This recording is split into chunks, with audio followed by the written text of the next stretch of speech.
Hi everyone, in front of me I've got a Moto G56 and let me share with you how to change the wallpaper on this device.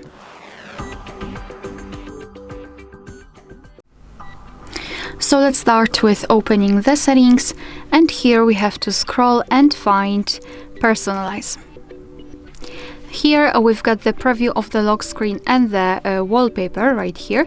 So let's simply tap on this toggle, and here we've got the albums from which we can choose the wallpaper from. We've got My Photos, which is basically your own gallery, dynamic wallpapers and curated images. We can tap on them.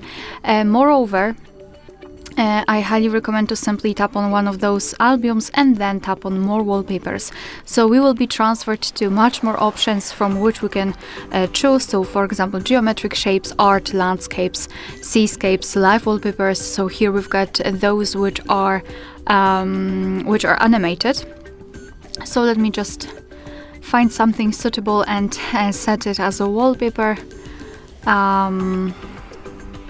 Right, maybe this one. So just tap on the wallpaper to check the preview. It should appear on the full screen. We have to wait a little bit. And as you can see, now you can change the position of the wallpaper. So you can set it just like you want to. And then let's tap on Set Wallpaper in the right upper corner. Now you can decide where you want to set it, so as a home screen, lock screen, or both. And I'll choose both options. So let me tap on it. Now we can go back, and as you can see, the wallpaper has been played successfully. Alright, so that will be all. Thank you so much for watching. Please hit the subscribe button and leave the thumbs up.